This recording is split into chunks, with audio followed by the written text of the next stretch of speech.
Welcome to From Loneliness to Overflow with Matina. I'm your host, a holistic healing coach, divorce recovery coach, and a passionate advocate for personal growth and your guide on the journey to healing. This podcast is for those who are struggling with the feelings of loneliness, disconnection, feeling stuck, and who are ready to discover their inner potential and live a life overflowing with love and connection. Inside, we're going to explore the path from pain to transformation, bridging the gap between loneliness and abundance through heartfelt conversation, spirituality, energy work, and self-awareness. So let's get started on this soulful journey together.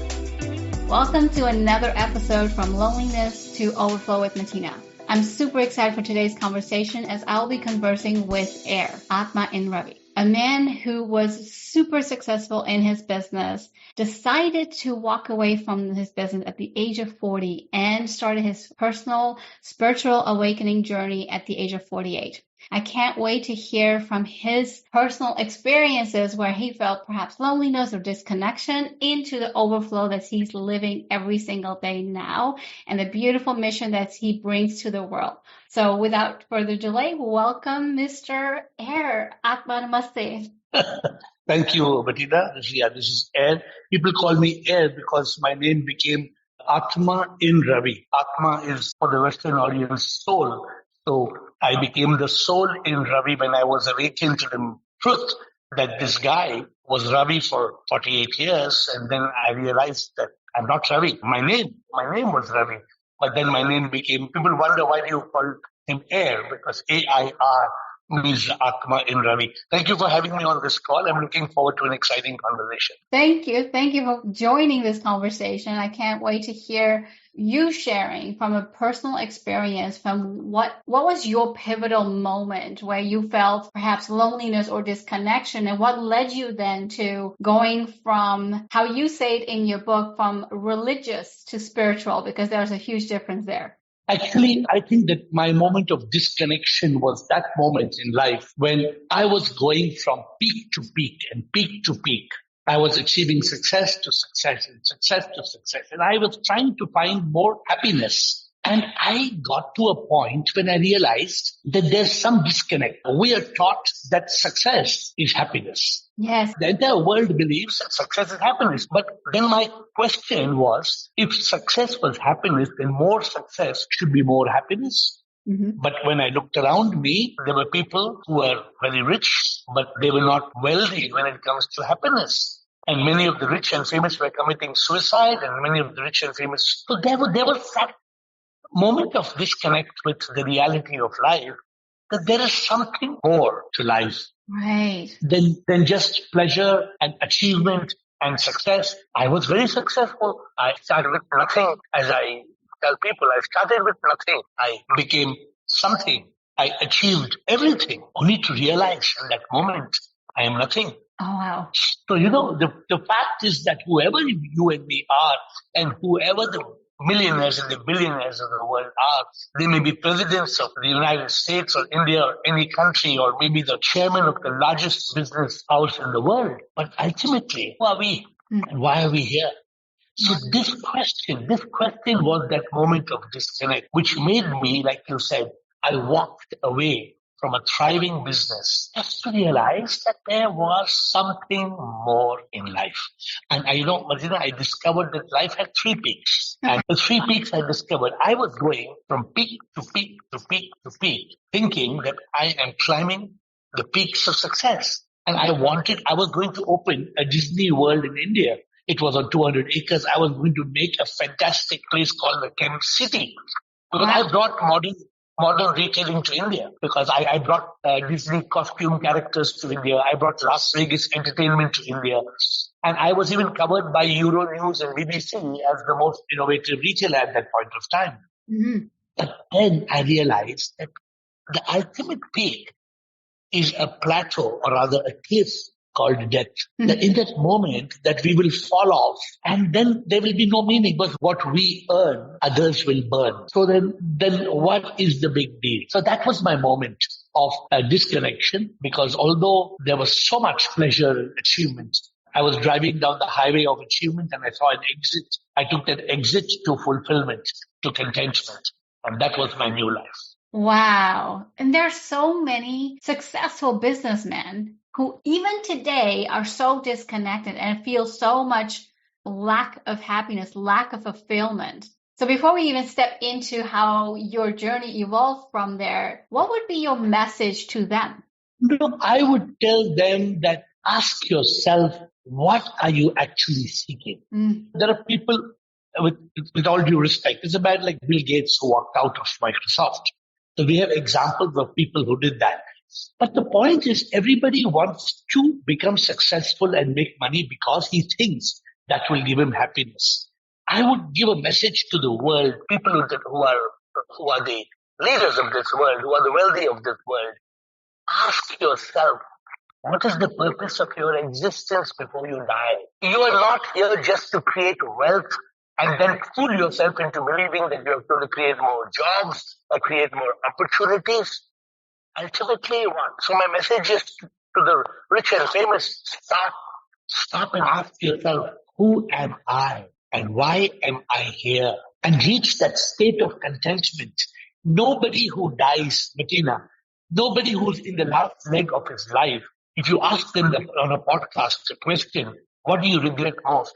Nobody will tell you, I regret I did not make some more money. Nobody will tell you, I regret I did not do this business. But they will tell you, I regret I did not see more sunsets. Or I regret I did not learn to play the guitar. Or I regret I did not go to Antarctica.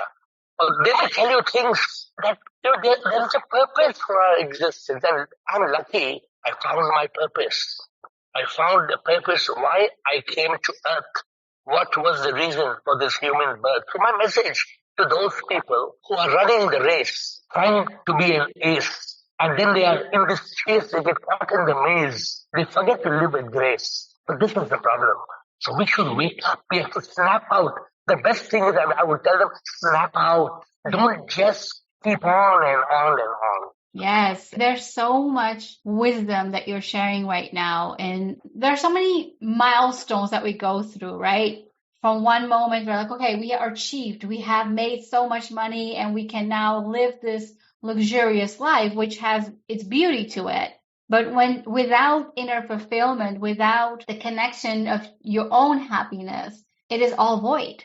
And absolutely. When you shared that you found your exit, let's talk a bit about that. How was that journey on that exit where after walking away from your business, what did you do? How did you come from the age of 40 to 48? This is all 8 years towards your spiritual aha moment and like, oh, I am not Ravi, I am Atman in Ravi. As I said, when I was 40, I was speeding down the journey of achievement and success. I had made millions. I had made millions and millions and millions. I had enough money for the rest of my life. And now I was going to make from those millions 100 times more. Mm-hmm. And when I had an opportunity to make 100 times more wealth that I had, I asked myself the question at that point, what would happen to my life if I take up this project? My entire next 2-3 decades of my life would get caught there. And I could see myself speeding on that highway. Then I saw an exit. I call that exit from the highway of achievement. I saw an exit of fulfillment. And what I did was I decided to make a difference. I said, it's enough time I have been making money. Most people are making money. Yeah. So I decided, let's start making money. And I call it MAD, make a difference. So I started a new madness. My madness was I picked people from the street and put them back on the feet. We had nearly up to 1,000 people in our shelter homes which take up abandoned, orphaned, destitute. So that was a moment of fulfillment. Then I tried to build faith in people. At that time, I was religious. I believed in a God with name and form. So between 40 and 48, I used to motivate people to succeed because I was a successful person. So I was a motivator. Then I used to help people to get into philanthropy or start to do something like that. And I was a man of faith. So that was a phase of life between 40 and 48. But then, interestingly, I call my life first. My life had a transformation from the first peak of achievement to fulfillment. And then I had a metamorphosis. A metamorphosis is a complete makeover. It's not a transformation. You can go back to what you were. But in a metamorphosis, it's like a caterpillar becomes a butterfly. Yes. And you start to. So my second transformation was a metamorphosis at 48, when I got this awakening, what people call enlightenment. And they think, oh, wow, it's very complicated. It's very mystical and magical. No, I got this enlightenment, which means to switch on the light within. And when you switch on the light within, Matina, then you come to know that you are not the body that will die. You are not the mind that you cannot find. You are not the ego that stands tall like a wall. When it falls, when your ego is enlightened, you realize, I am not I. And that was my aha moment. That was my moment. I was on an Air France flight on the 31st of August, 2014. And when I landed, I was no more Ravi. I was the Atman in Ravi. So that was the quick journey between 40 to 40. So from being a businessman, going into philanthropy, going into the awakening and shifting yourself, not from transformation, because you're very right in saying transformation we can undo. We cannot unlearn what we have learned, but we can choose to walk away from it. But when you go into the awakening of yourself, there's no going back. There is just this new reality that you're creating. And while I personally don't feel I'm there yet, I am on that path. And it is, you said something very interesting earlier. You said the mind that we cannot find. Talk a bit more about that. What do you mean by that? So we all talk about how, my mind is wandering, or my mind is anxious. We always talk about our mind, right? Yeah. But if I ask you, the shape of your brain, how it looks. You know the shape of your heart. You've seen pictures, you've seen x-rays, but think about it? Have you ever seen the mind? So Matina, it's very strange, but what I have found is there is no mind. Right. The mind, as we call it, the mind is nothing but a bundle of thoughts. The mind appears to be, and the mind tells you that it is the mind and ego, me, M-E. The mind and ego becomes me. But when you try to find the mind, is my mind here? Is my mind here? Is my mind? No, thoughts are coming from everywhere. If your toe pricks in, you get a thought from your toe, and you can get a thought from what you hear, and you can get a thought with what you see. And all these thoughts become the mind. But since you asked me a very important question, let me tell you, people are trying to find peace of mind. But do you know that you cannot find peace of mind? First, because where there is mind, there is no peace. And where there is peace, there is no mind. Think about it, because when there is peace, so I tell people, peace you cannot find. Peace is within you. Just still your mind. Still your mind. What is the mind? It's a bundle of thoughts. When you still the mind, when you kill the mind, and the mind goes into stillness, you reach a state known as consciousness. The consciousness state is what the Buddhists call mindfulness or awareness or thoughtlessness, in which your intellect is activated. And when your intellect is activated, then you discriminate and you make the right decisions. But when you're in the mind state, you're bombarded with thoughts, mostly toxic thoughts. And you know what it does? It creates fear, worry, stress, anxiety, regret, shame, and guilt. So This is the mind. Yes. And there's so many people, including me, this was me too, where I used to say, I am so worried. I am so just depressed. And then I had one of my mentors share to me like, oh, are you now? Is that your identity? I'm like, no, that's not my identity. That's how I feel. It's like, okay, so why are you attaching it to your identity and making it as if that's all you are? That's not who you are. You feel depressed. You feel angry. You feel a certain way, and that can come and go. And what you're sharing is, yes, we have all of these thoughts every single day, and 80% of thoughts and more are always negative towards ourselves. Absolutely. We will not say the things that we say to ourselves, to our best friend, or to our own child. But why we feel we have the liberty to say it to ourselves, it blows my mind. It is also, though, a journey to go from complete unawareness of your own thoughts to going to become aware of your own thoughts, to going to the stillness of your own thoughts. Beautiful. So talk a bit more about how is that journey, and what can people do to really go from being completely unaware to having that awareness, and now to stilling and choosing in ways that it's going to serve them better. So, Matina, let us try to understand that there's a difference between mind and thought. Okay. Now, thoughts you cannot stop. Thought will continue, but the mind is like rain. When it pours, the mind is like rain. It pushes you down the drain and makes you suffer again and again. But when you still the rain, then the thoughts fall gently like snowflakes. And when they fall gently like snowflakes, they enter your consciousness. The mind, it does not knock at the door. It comes uninvited and pushes you on the floor. You have to push it out and shut the door.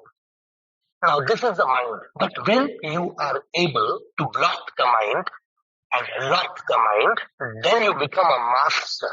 So think about it. When a thought comes into your consciousness, you are the boss. Yes. But when the mind is riding, then the mind becomes the horse.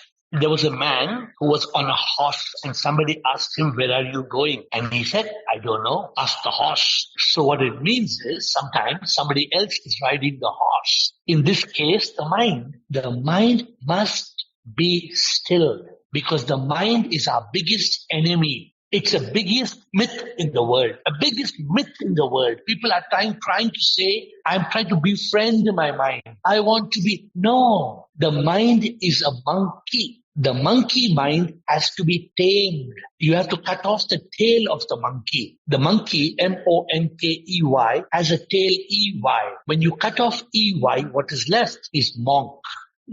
Yes. So what makes the monkey mind into a monk is when you cut off the EY that is ever yelling and ever yearning. When we are yearning and yelling and yearning and yelling, the monk becomes a monkey. So when we want to, it's a beautiful question. In fact, I don't know, it's the best thing that one can do is to tame the mind in a state where there's no mind. Then peace you find. Then you are a master. You become the master because every thought comes to you and says, Master, what would you do? And then you do it.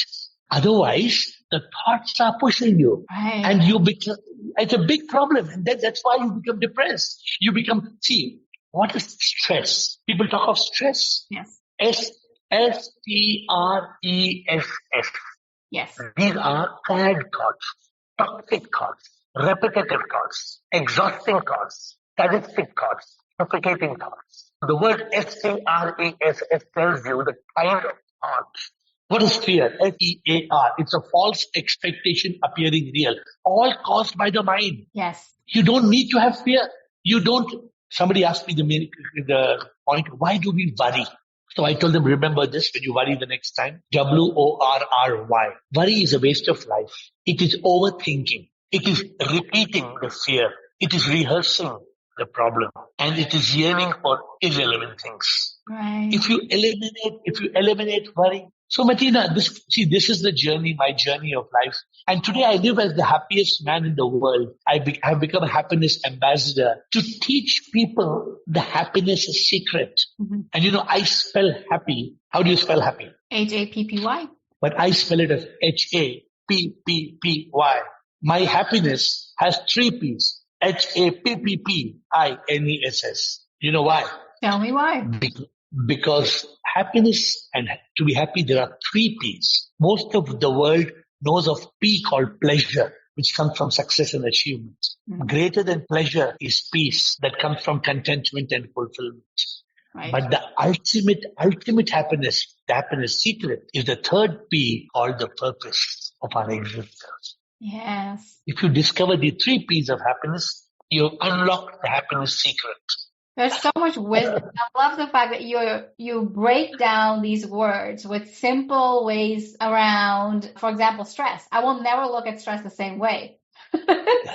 But that's the truth, That's what it is. Yes, it is. Absolutely is. Before we continue, I would like to offer you something special. If you desire to deeper and more meaningful connections in your life, and you're looking to improve your relationships with yourself and others, it's time to make a change. I'm inviting you to join our Deepening Connections Through Meditation group. Imagine improving your relationships through meditations that foster understanding and growth. Check out Matina Singh /meditation for more details and use the code GROWTH for an exclusive discount. Now let's get back to our soulful conversation, helping you on your journey of self-awareness and connection.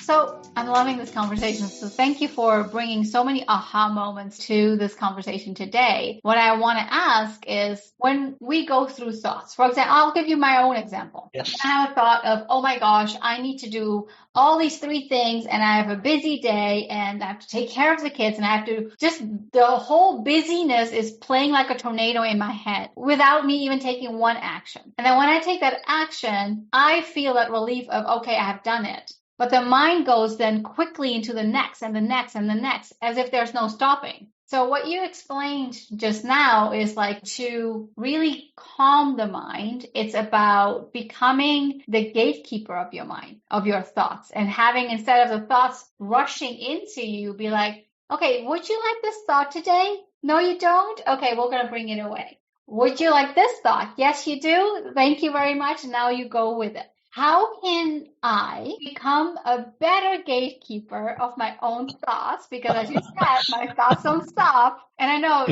I read it in your book too, like what, there are 50,000 thoughts a day? Yeah, absolutely. 50 thoughts a minute. I call the mind, 50 thoughts a minute, 50,000 thoughts a day. Yes. You know, Matina, people talk of AK-47. AK-47 is a weapon. Yes. I tell them, more dangerous than AK-47 is the MK-50, the mind killer 50.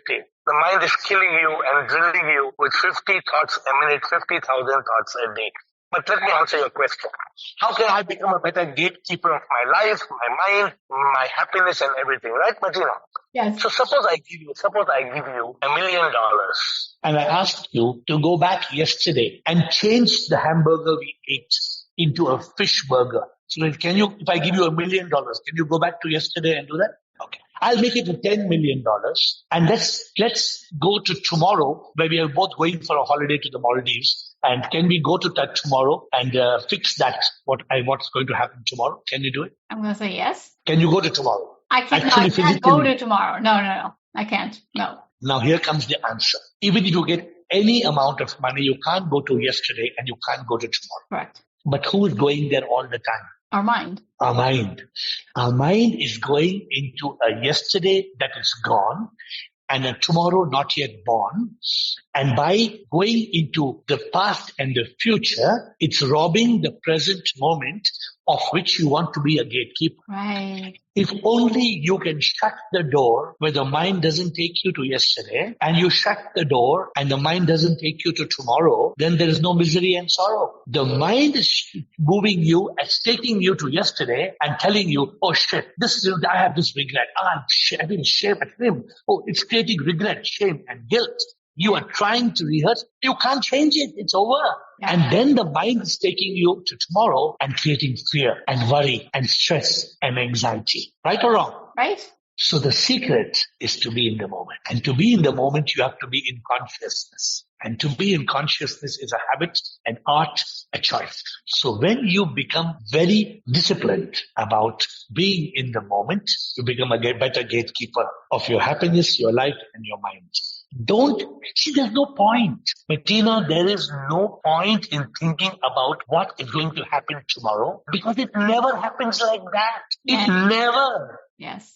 It will always have some difference, some change. So this is my secret. In part of the happiness secret, I tell people, you must live in the moment. Mm-hmm. And accept what has been and surrender to what will be. 2 more very important aspects to have peace, to have bliss. What are we all seeking for in life? Actually, only 3 things. Okay. We are looking for eternal peace, divine love, and everlasting bliss. And all the 3 come in consciousness. You used a very interesting word, and I know this word means so much and so many different things to so many different people. So what does the word surrender mean to you? Que sera, sera, whatever will be, will be. The future's not ours to see. Hey Sara, Sara. Matina, surrender means this. It means not only accepting whatever has happened in your life.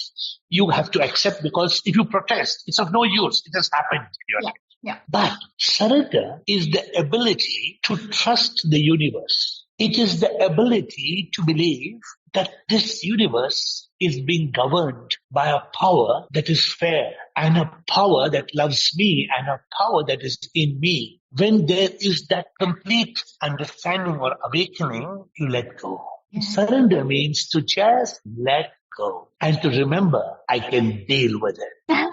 And to there's nothing going to happen which I can't deal. Yes. This is the ability to surrender and not worry too much. Not keep on. See, I tell people accept. Don't wonder. Replace hope with surrender. What are most of us doing? We think hope is a great word. It is H-O-P-E, means having only positive expectation. But Matina, what are people doing? People are saying, yeah, I wish this, yeah, I hope this happens. I'm wishing this happens. I hope this happens, right? Yes. And when it doesn't happen, what happens? You're disappointed. And you're unhappy. Why are you making yourself unhappy? For what? Yes. So the formula is ABCD. The formula is ABCD. Accept, do your best in consciousness, surrender, and be a divine instrument. That is the method of eternal happiness. Now, for me personally, because what you shared is your change shifted when you realized that you weren't happy, even with all the success that you had. My journey started with the end of my marriage. For me to really step into how can I honor me? How can I be okay with my situation, accept my situation, as you said, and really be present to whatever is going to unfold in the future is going to be of the highest good for not only myself, but also for my family. And I have had moments like A, B, C, D, where I'm like, okay, in this specific situation, I'm just going to surrender. I'm trusting and I'm believing that things will work out to the highest good. And I always hold on to that. And yet, with the wandering mind, I have to continue to learn to become a better gatekeeper of my own mind and thoughts, where I can choose that if someone else, and in this case, for example, my kids are saying something that's frustrating me, not to jump into that frustration that probably is loaded by how the day went and how my day is going and all the things I need to do, but to truly bring myself in that present moment and listen. So what would you say is the importance of listening? So 2-3 things you spoke about. So first of all, you can only listen when you're out of the mind state. When you're in the mind state, you're not listening. The mind is talking. You have no time to listen. Yes. Right? So when you want to listen, so first of all, you must be in consciousness, which means that you should be open and you should listen. And when you become in consciousness, then if the kids are creating trauma, you don't have trauma because you enjoy the drama and you think everything is karma and everything is unfolding as per karma. So let the kids create a mess. It's okay, but you're in consciousness. So nothing affects you. You also spoke about how your end of your marriage opened a new door. Many people don't understand. They think that when a marriage ends, it's a moment of desperation. Mm-hmm. To me, it's a moment of celebration because it's a moment of freedom. In India, we talk of what is called mukti or moksha or nirvana, and that means freedom. Mm-hmm. The problem in a marriage is there's no freedom. Two partners are not able to give space to each other to coexist. Yeah. And that's the biggest problem in the world today. A marriage can only succeed when two people become one. And for two people to become one, today's world is so difficult. So to me, it's great to have somebody who says that my marriage opened a new opportunity, a new world. I know people who have finished one marriage and they feel lonely. You use the word lonely, and they jump from one marriage into another marriage. Yeah. And I know people who have finished a second marriage and now they're jumping into a third marriage and hoping you must have met many people like this. But the point is that marriage is a contract. And I believe that love is not a contract. Yes. And for a marriage to work, you need love. Yeah. When When I say I love you because I need you, then in reality, I don't love you. I just need you. But when I need you because I love you, then I don't need you. Actually, I just love you. So there's a lot of depth in this, and people don't even know that love is a longing of the soul, which is very passionate and creates an ecstasy of joy. Love is beautiful, but marriage has kind of taken love to a very different level, because in marriage, where does love exist? It comes and goes. Very, very few marriages have love blossoming like love could otherwise blossom. So putting it all together, Matina, we can go on and on. But the point is this: it's all consciousness. Yes. It's all awareness. It's about making the mind still. You still the mind. You kill the mind. You come into this state of consciousness. You discover yourself. You are not this body that will die. If you ask somebody, will I die? Of course I will die. No, you will not die. Only your body will die. And people will say you passed away. When will we realize the simple truth? People cut a cake on a birthday. The cake you cut on the day is fake. You were not born on that day. You know that you developed over 9 months in the mother's womb. Yes. Why do you think you were born on a day? No, it's wrong. So, Matina, this is the journey of self-realization, a journey of self-discovery. We have to get there. Yes, so many beautiful nuggets. Thank you for saying that. Because, yes, in today's society, there is this rush like, oh my God, what will you do? And I had the same things from a very caring perspective from my own parents. Like, okay, you cannot be alone. You need a man. You need to have someone. It's been such a long time. So let's get you married again. I'm like, no. When that's going to happen, it's going to happen in consciousness versus out of need to fulfill the world. Absolutely. You should never jump from the frying pan into the fire. You should know where you are and what you're doing. But it's also this battle that you have to face with society then as to what they perceive as normal and what the path is that you're on. See, people will say, you don't have to worry about society, because when there are 100 people, there'll be 10,000 opinions. Yes. So it's okay. That's why the importance of your own discrimination. Man is the only creature who can decide, who can choose. A dog cannot tell you tomorrow, I want pizza. Only man can choose. So let us choose rightly. Let us make the right choice. Yes. Beautiful.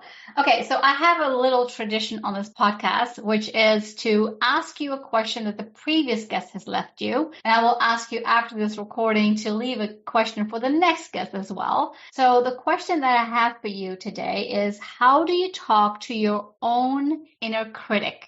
I talk to my own inner critic by reaching that moment of thoughtlessness and consciousness. Because when I am having a critic inside me, it is very often the rascal mind who is trying to confuse me. So when I have a critic inside me, I try to discover, is the critic the mind or is the critic the intellect? If the critic is the mind, I push it out. But if the critic is my intellect and it is giving me food for thought to discriminate, it's telling me that I'm doing something wrong, then I will discriminate intelligently, because it is only in the moment of consciousness that the intellect shines. But sometimes when we are having the critic inside us, we don't know. We don't know who is talking. Yes. Is the critic coming from the mind, which is creating fear, worry, stress, anxiety? Or is the critic coming from the intellect that's warning us and telling us something sincerely good for ourselves?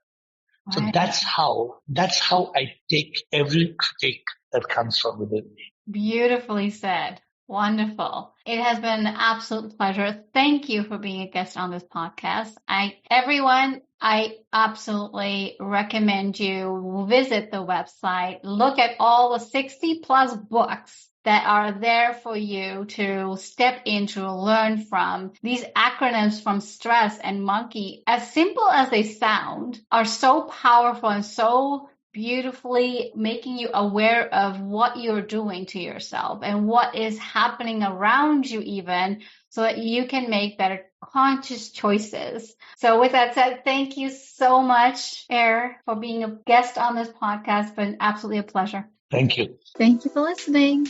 I hope this episode has helped you to feel less alone in finding tools towards a life which is overflowing with love and purpose. If you enjoyed the episode, please take a second to rate and review. Each review helps us to reach more individuals who are seeking healing and personal growth just like you. And don't forget to take a screenshot and share your aha moments on your Instagram stories and tag me, Singh Matina. See you next week. Take care.